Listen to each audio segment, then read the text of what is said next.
Dieu te déplace vers ta destinée. Ce changement est spirituel, pas hasardeux. Regarde jusqu'à la fin. Choisis. Tu n'es pas arrivé ici par hasard. Ce moment a été divinement planifié. Si tu ressens un changement dans ton esprit, comme si tu te tenais au bord de quelque chose d'inconnu mais de sacré, ce message est pour toi. L'Esprit Saint a remué mon cœur avec un murmure clair. Quelqu'un est sur le point de recevoir la confirmation pour laquelle elle a prié. Si cela résonne en toi, fais une pause, respire. Tu ne déménages pas simplement de maison. Tu entres dans ta destinée. Dieu ne change pas seulement ton emplacement. Il réaligne ta vie. Ce n'est ni par la force ni par la puissance, mais par mon esprit, dit l'Éternel. Zacharie 4:6. Si tu sens que ce message te parle, écris simplement « Je reçois » dans les commentaires. Montre au ciel que tu es en accord avec cette parole. L'endroit qui a autrefois contenu ta douleur, ces 4 murs qui ont été témoins de tes effondrements, de tes prières silencieuses, de ton espoir épuisé, Dieu t'appelle à en sortir. Il dit « Voici, je vais faire une chose nouvelle, maintenant elle se manifeste. Ne l'apercevez-vous pas » Ésaïe 43:19. Tu n'es pas abandonné, tu es repositionné. Le ciel change l'atmosphère autour de toi. Ce n'est pas juste un abri, il te conduit vers un sanctuaire. Like cette vidéo si tu crois que Dieu est en train de préparer un nouveau lieu pour toi. Je sais que ta réalité actuelle peut sembler impossible. Peut-être que ton compte en banque dit non. Peut-être que ton cœur est trop fatigué pour croire à nouveau. Mais voici la vérité. Les lions peuvent souffrir de la faim et de la faiblesse, mais ceux qui cherchent l'Éternel ne manquent d'aucun bien. Psaume 34:10.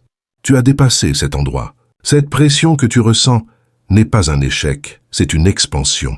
Dieu ne déplace pas seulement tes pieds, il restaure ton âme. La stagnation se brise, le silence se lève, les portes verrouillées s'ouvrent en grinçant. Voici, j'ai mis devant toi une porte ouverte que personne ne peut fermer. Apocalypse 3:8. Si tu attends cette porte ouverte, écris « Seigneur, j'attends ta clé » dans les commentaires et reste jusqu'à la fin pour la prière de scellage. Le trouble divin, tu l'as ressenti, n'est-ce pas? Cette perturbation silencieuse dans ton esprit. Tu continues à avancer, mais au fond, quelque chose ne va pas. Ce n'est pas juste de la fatigue, c'est une agitation divine. Ton esprit s'agite, même quand ton corps est immobile. Tu restes éveillé à la nuit, te demandant pourquoi la paix semble hors de portée. Ce n'est pas de l'anxiété, ce n'est pas de l'imagination. C'est l'Esprit Saint qui signale un changement. Dieu se prépare à te déplacer, corps, esprit et âme, hors d'un endroit qui a drainé ta paix et émoussé ton but. Ce n'est pas seulement une question de changer d'environnement, c'est libérer ton esprit d'un espace qui n'était jamais destiné à porter le poids de ton appel. Oui, parfois Dieu nous garde dans l'inconfort pour nous affiner, mais il arrive un moment où le ciel déclare « Assez, il est temps de te lever ». Pense à Ruth. Elle aurait pu rester à Moab, un lieu familier mais stérile. Au lieu de cela, elle a suivi l'élan de la foi et est entrée à Bethléem, un endroit qu'elle ne comprenait pas pleinement, mais qui deviendrait son alignement divin. Ce déménagement n'a pas seulement changé son adresse, il a changé son héritage.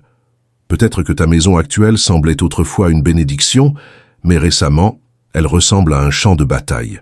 La tension remplit l'air, tu essaies de maintenir la paix, mais ton âme reste lourde. Tu as prié, jeûné, écouté de la musique d'adoration, mais l'atmosphère résiste encore au repos. Ce n'est pas aléatoire, c'est une résistance spirituelle. Et Dieu la révèle maintenant parce qu'il se prépare à te délivrer. Les lieux qui abritent, mais ne sanctifient pas s'il y a des endroits qui offrent un abri, mais pas un sanctuaire. Tu as peut-être emménagé là-dedans pendant une tempête, crise financière, chagrin, mode survie. Bien que cela t'ait offert un refuge, cela ne t'a jamais donné la paix. Maintenant, l'Esprit appuie sur ton cœur, disant « Cet endroit t'a soutenu, mais il ne peut pas t'emmener plus loin. Toutes les portes qui s'ouvrent ne viennent pas de Dieu. Certaines maisons, aussi belles soient-elles, sont construites sur des fondations de chagrin, de conflits ou de résidus spirituels. Les histoires s'attardent dans les murs, traumatisme, péché, malédiction. Et bien qu'invisibles, elles perturbent l'atmosphère. Tu n'imagines pas ce poids, tu le discernes. Dans 2 Rois, Élisée est entré dans une maison et a immédiatement senti la mort dans l'air. Il ne l'a pas ignoré, il l'a affronté et avec la puissance de Dieu, il a apporté la restauration. Parfois, la guérison ne vient pas en restant, mais en partant. Une femme a partagé comment sa maison était devenue une source silencieuse de tourments. Les appareils se cassaient sans raison, les relations s'effondraient, sa santé déclinait. Mais en prière, l'Esprit a révélé « Tu n'étais jamais destiné à t'enraciner ici ». Quelques semaines plus tard, une nouvelle maison s'est ouverte, une qu'elle n'avait pas planifiée. La paix est revenue, la joie a suivi. C'est l'empreinte de Dieu. Quand un lieu n'est plus béni, y rester devient une servitude. L'ennemi sait occuper le territoire. Il prospère dans la stagnation et l'aveuglement spirituel. Mais quand l'Esprit Saint commence à remuer, c'est un signe que Dieu réclame ce qui est à lui. Cet espace qu'il prépare pour toi n'est pas juste une question de mètres carrés, c'est un sanctuaire. Là, tu riras à nouveau, un rire profond, guérisseur, rempli de larmes. Là, tu dormiras toute la nuit et te réveilleras reposé. Là, les fardeaux se briseront. L'adoration sera légère. Les conversations guériront au lieu de blesser. Une transition menée par l'Esprit, mais cette transition ne viendra pas par ton agitation ou tes plans. Elle viendra par l'Esprit de Dieu. Soudainement, précisément, de manière inestimable. Une clé apparaîtra. Une porte s'ouvrira non pas à cause de ton CV, mais à cause de sa miséricorde. Comme Noé construisant l'arche avant la tempête, tu ne comprends peut-être pas l'image complète, mais l'obéissance est ta préparation. Le mouvement est déjà en cours. Tout ce que Dieu demande maintenant, c'est que tu cesses de te contenter de ce qui est familier juste parce que c'est connu. Rester dans un endroit que Dieu a quitté est dangereux. Saül a gardé son trône, mais l'onction s'était déplacée vers David. Ne confonds pas la stabilité avec la destinée. Le nuage de Dieu se déplace. Suis-le. Le Seigneur dit, « J'ai déjà marqué l'endroit. » Il est pur, couvert, consacré, non seulement pour t'abriter, mais pour te guérir. Tu n'auras pas à forcer ton entrée. Ce qui est préparé par Dieu vient avec la paix, pas avec la pression. Tu le sauras non seulement avec tes yeux, mais avec ton esprit.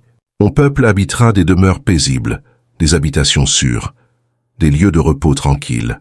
Ésaïe 32, 18. Que cela soit ton assurance. Une intervention divine, ce n'est pas juste une inspiration, c'est une intervention divine. Dieu n'est pas seulement en train de t'encourager, il annonce ta délivrance. Des maisons sont libérées de la captivité. Des territoires autrefois verrouillés par la peur, la confusion et le manque s'ouvrent. Le ciel a déjà donné l'ordre, et des anges ont été envoyés, non pour visiter, mais pour ouvrir le chemin vers l'endroit que Dieu a préparé. Voici, j'envoie un ange devant toi pour te protéger en chemin et te faire arriver au lieu que j'ai préparé. Exode 23, 20. Ce n'est pas symbolique, c'est réel. Quelque part, ta prochaine maison est déjà là, silencieuse, attendant, remplie de la paix que ton esprit a tant désirée. Et la clé n'est pas seulement physique, elle est spirituelle, forgée dans la foi. Elle représente plus qu'un accès. Elle marque ton autorité, ton timing, ton appel. Tu te demandes peut-être, comment Seigneur ? Je n'ai aucun moyen d'avancer. Et pourtant Dieu répond, ce que j'ouvre, personne ne peut le fermer. Apocalypse 3, 7. Ce changement n'a jamais été une question de ton effort, mais de son plan.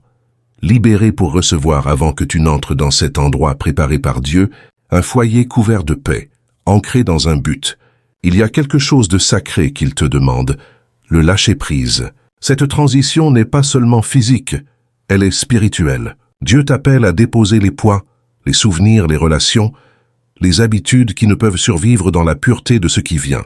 Tout ce que tu as porté ne peut pas franchir ce seuil. Comme les Israélites qui ne pouvaient entrer dans la terre promise tant que l'Égypte n'avait pas été drainée de leur cœur, toi aussi tu es invité à un abandon plus profond.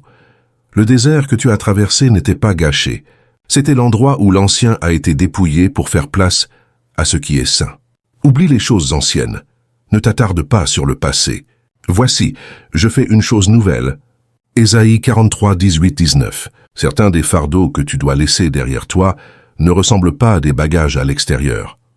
Ce sont des chagrins silencieux, des hontes cachées, des croyances limitantes que tu portes depuis si longtemps qu'elles semblent être la vérité. Des mensonges comme « c'est le mieux que ça puisse être » ou « le changement n'est pas pour les gens comme moi ». Ce ne sont pas des pensées inoffensives, ce sont des chaînes spirituelles et elles ne peuvent pas te suivre dans la saison que Dieu ouvre.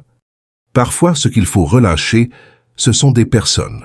Certaines ont marché avec toi, mais elles n'étaient destinées qu'à une partie du chemin. Leurs voix drainent maintenant ta foi. Leur présence affaiblit ta vision.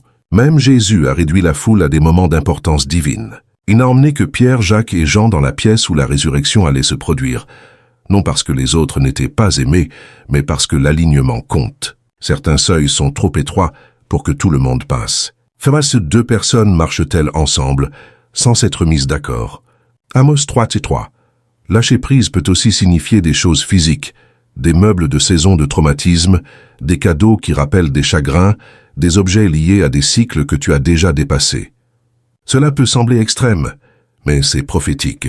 Tu ne fais pas juste le ménage, tu fais de la place pour la gloire. Comme Jacob enterrant des idoles étrangères, sous un chêne avant de construire un autel au Seigneur, Genèse 35. Ce que tu relâches est lié à ce que Dieu est sur le point de construire. La foi active, si les portes continuent de se fermer juste quand elles semblent s'ouvrir, voici peut-être pourquoi. Dieu ne retient pas la promesse, il la protège. Il s'assure que tes mains soient assez vides pour recevoir ce qui vient. Le retard n'est pas une punition, c'est une préparation. Le creuset est pour l'argent, le fourneau pour l'or, mais l'Éternel éprouve les cœurs. Proverbs 17:3. C'est ton moment, Abraham. Dieu a dit, va dans le pays que je te montrerai. Genèse 12:1. Pas de carte, pas de destination claire, juste un ordre et une promesse de l'autre côté. Il faut de la foi pour s'éloigner de ce qui est familier avant de voir ce qui vient. Mais plus l'obéissance est grande, plus la gloire est grande. Certaines bénédictions sont retardées, non parce que tu es oublié, mais parce que Dieu refuse de te donner un miracle que tu n'es pas prêt à porter. Il t'aime trop pour répondre à des prières qui t'écraseraient. Il renforce ton caractère pour ce qu'il construit à travers toi. Sans la foi, il est impossible de plaire à Dieu. Hébreux 11:6. Et lui plaire est ce qui ouvre la prochaine porte. Un nouveau départ, quand Dieu déplace un foyer, il réécrit son héritage. Ce qui commence avec toi se répercutera sur ton conjoint, tes enfants, ta lignée. Là où l'Esprit de Dieu repose, la restauration commence. Quant à moi et ma maison, nous servirons l'Éternel.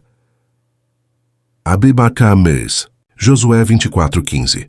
Ce verset n'est pas une simple décoration, c'est une destinée. Dans la maison que Dieu prépare, la guérison s'élèvera des planchers, les conversations changeront, les cœurs éloignés se rapprocheront, les mariages froids se réchaufferont, les enfants riront à nouveau. Tu verras des murs tomber, pas physiques, mais ceux invisibles, qui divisent et isolent, car la présence de Dieu y résidera, non comme un invité, mais comme le fondement.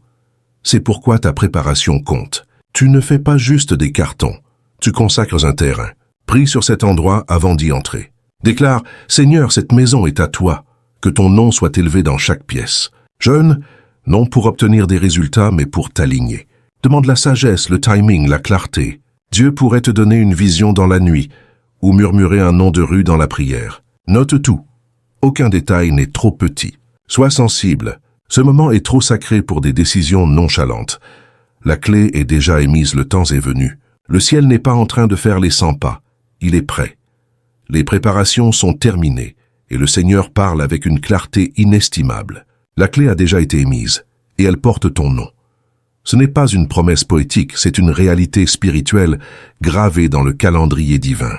Si tu pouvais le voir dans l'esprit, tu saurais. Une rue calme, épargnée par le chaos, une paix dans l'air. Un ange marche lentement sur cette route, portant non une clé métallique, mais une clé de promesse remplie de lumière, lourde de desseins.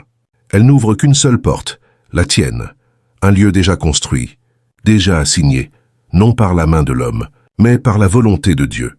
Voici, j'ai mis devant toi une porte ouverte que personne ne peut fermer. Apocalypse 3:8. Ce n'est pas juste entrer dans un nouvel espace, c'est marcher dans l'héritage que le ciel a conçu pour toi avant que le temps ne touche ton nom. C'est la maison des prières exaucées, de la guérison tant attendue, de la paix qui s'attarde dans les murs. Tu as demandé, quand sera-ce mon tour? Et Dieu répond, je n'ai jamais oublié. Je préparais ce que moi seul pouvais construire. Prière, prière Père Céleste, nous nous tenons devant toi reconnaissants pour ton plan parfait. Merci pour chaque porte que tu ouvres et chaque mur que tu fais tomber. Seigneur, nous déposons nos peurs, nos doutes et tout ce qui nous retient de marcher dans la promesse. Nous déclarons que la clé de notre prochaine saison est déjà dans tes mains. Remplis nos cœurs de foi, nos esprits de paix et nos maisons de ta présence. Que chaque décision soit guidée par ton esprit, que chaque pas soit dirigé par ton feu.